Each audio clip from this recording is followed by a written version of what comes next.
നിങ്ങൾ ആലോചിച്ച് നോക്കൂ, നബി സല്ലല്ലാഹു അലൈഹി വസല്ലമ തങ്ങളുടെ ജീവിതത്തിന്റെ സൗന്ദര്യം അന്വേഷിച്ച് വന്നപ്പോ സ്വഹാബത്ത് ആയിഷ റളിയല്ലാഹുവിനോട് ചോദിച്ചു, തങ്ങള് നിങ്ങളുമായിട്ട് ഇണചേരുന്ന സമയത്ത് സല്ലപിക്കുന്ന നേരത്തുള്ള അവസ്ഥകളൊക്കെ എങ്ങനെ ചോദിച്ചപ്പോ ആയിഷ റളിയല്ലാഹു അൻഹ പറഞ്ഞു, നല്ല മധുരമൂറുന്ന സംസാരം കൊണ്ടാണ് തങ്ങൾ സ്റ്റാർട്ട് ചെയ്യുന്നത്. കാര്യം നടത്തിയിട്ട് സല്ലല്ലാഹു എന്ന് അറിയാന്നല്ല, മനസ്സിലാണ്ടോ നിങ്ങൾക്ക്? മനസ്സിണക്കത്തിന്റെ ഏറ്റവും നല്ല മധുമൂറുന്ന സംസാരം. ആദ്യ രാത്രിന്റെ കഥല്ല പറഞ്ഞത്, എല്ലാ രാത്രിയിലും നല്ല വർത്തമാനം പറയും തങ്ങളെ. ഇണയുടെ താല്പര്യങ്ങളൊക്കെ തങ്ങൾ പരിരക്ഷിക്കും, സംരക്ഷിക്കും. ഞങ്ങളെ മനസ്സൊക്കെ തങ്ങൾ സംസാരിച്ചിട്ട് നല്ല റാഹത്തിലാക്കും. എന്തെങ്കിലും മനക്ലേശം ഞങ്ങൾക്കുണ്ട് എന്ന് തോന്നിയാൽ സംസാരത്തിലും തങ്ങളെ പ്രകൃതിയിലും സമീപത്തിലും അത് മുഴുവനും തേച്ചു മാച്ച് കളയുന്ന പെരുമാറ്റം ഉണ്ടാകും. സുബ്ഹാനല്ലാഹ്. ചില ആൾക്കാർ മിണ്ടനല്ല, മുറാദൊക്കെ എത്ര ഹാസിലായിട്ടുണ്ടാവും, പക്ഷെ മിണ്ടനല്ല.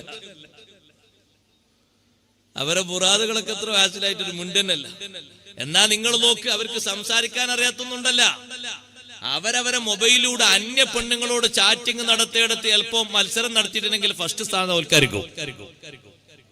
ഹറാമായ ആരാന്റെ പെണ്ണുങ്ങളോട്, ആരാന്റെ മക്കളോട് ചാറ്റിങ് നടത്തിയിട്ട് കിന്നാരം പറയുന്നതെങ്ങാനും പുറത്തു വന്നാല് ഇങ്ങനൊക്കെ സംസാരിക്കാൻ ഇവന് കഴിയോന്ന് ആൾക്കാര് അത്ഭുതപ്പെട്ടു.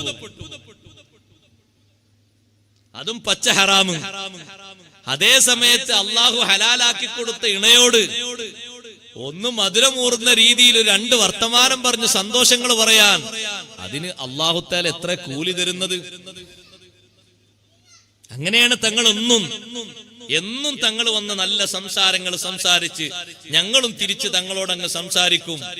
അങ്ങനെ നല്ല സംസാരങ്ങളുമായിട്ട് ഇണചേരലിന്റെ തുടക്കം, ശാരീരിക സ്പർശനം. തങ്ങൾ ശരീരത്തിന് എന്തെല്ലാം സുഖങ്ങൾ അനുഭവിക്കുന്നുണ്ടോ, ഹലാലായ സുഖങ്ങൾ, ഞങ്ങൾക്കും ആ സുഖങ്ങൾക്ക് വേണ്ടി തങ്ങൾ എല്ലാ അവസരങ്ങളും ഒരുക്കിത്തരും. എല്ലാ സന്ദർഭങ്ങളും തങ്ങളിൽ നിന്നുണ്ടാകും.